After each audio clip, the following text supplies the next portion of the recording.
ফাতেমা, ফাতেমা, আমাকে দুটো লেবু দিয়ে যা তো মা। আমি পারবো না মা, তুমি নিয়ে নাও, আমি রান্না করছি।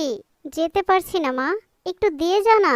ধুর ছাই, মা শুধু ডাকতেই থাকবে। মাকে অন্য কিছু বলতে হবে যাতে মা আর না ডাকে। মা, আমি স্কুলের হাতের লেখা লিখছি, এখন যেতে পারবো না, তুমি নিয়ে নাও।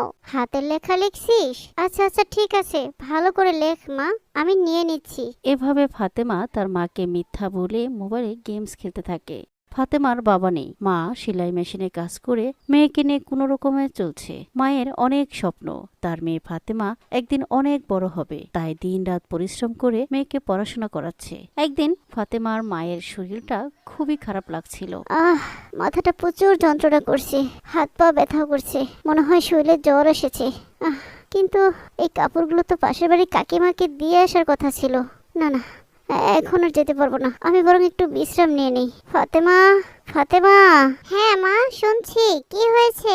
এই কাপড়গুলো তোর পাশের বাড়ির দাদিকে দিয়াই তো, আমার শরীরটা একদমই খারাপ লাগছে, আমি একটু বিশ্রাম নিচ্ছি, একটু দিয়ে আয়। কাপড়গুলো আজ দেওয়ার কথা। ধ্যাত তুরি না, যখন একটু খেলতে যাই তখনই মায়ের ডাকাডাকি শুরু হয়ে যায়, একটুও ভালো লাগে না। বুঝেছি, এখন আমাকে কি বলতে হবে। মা, আমার স্কুলে দেরি হয়ে যাচ্ছে, আমি রেডি হচ্ছি, এখন যেতে পারবো না। ও আচ্ছা ঠিক আছে মা, তাহলে তুই স্কুলে যাওয়ার পথে তোর দাদিমাকে একটু বলে দিস কাপড়গুলো যেন এসে নিয়ে যায়, আমার শরীরটা একদমই ভালো নেই রে, আমি যেতে পারবো না এখন।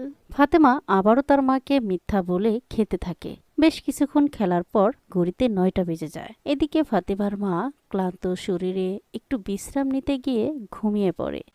আরে 9টা বেজে গেছে। এই বলে ফাতেমা স্কুলের ব্যাগটি কাঁধে নিয়ে তাড়াহুড়া করে স্কুলে যাওয়ার জন্য বেরিয়ে পড়ল। মা, ও মা, আমি স্কুলে যাচ্ছি। মা, আরে মা তো দেখছি ঘুমিয়ে গেছে। যাক, ভালোই হলো, জেগে উঠলে শুধু শুধু একটা কাজ দিয়ে বসবে, আমি বরং চুপি চুপি স্কুলে চলে যাই। আরে মায়ের মোবাইল, মা তো ঘুমিয়ে আছে, আজ বরং আমি মোবাইলটা সাথে করে নিয়ে যাই। এই বলে ফাতেমা মায়ের মোবাইলটি চুপি চুপি নিজের ব্যাগে নিয়ে নেয় আর স্কুলের জন্য বেরিয়ে পড়ে। কিছু দূর যাওয়ার পর একটি গাছের নিচে সে বসে পড়ে। না, আজ এমনিতেই স্কুলে যেতে মন চাচ্ছে না, তার ভিতরে আবার অনেকটা দেরি হয়ে গেছে। আজ আর স্কুলে যাব না, বরং এখানে বসে বসে মোবাইলে গেমস খেলি। স্কুল ছুটির সময় হলে বাড়ি ফিরে যাব, মা কিছু বুঝতেই পারবে না, মা তো আজ শুয়েই আছে। এই বলে ফাতেমা নিজের ব্যাগে থেকে মায়ের মোবাইলটি বের করে গেমস খেলতে থাকে। কিছুক্ষণ পর আল্লাহ একজন বৃদ্ধকে পাঠালেন। কি বৃদ্ধ লোকটি ব্যাপার ফাতেমাকে ফাতেমা, বললেন, তুমি স্কুল ফাঁকি দিয়ে এখানে বসে কি করছো? আজ আমার স্কুলে যেতে ভালো লাগছিল না, তাই এখানে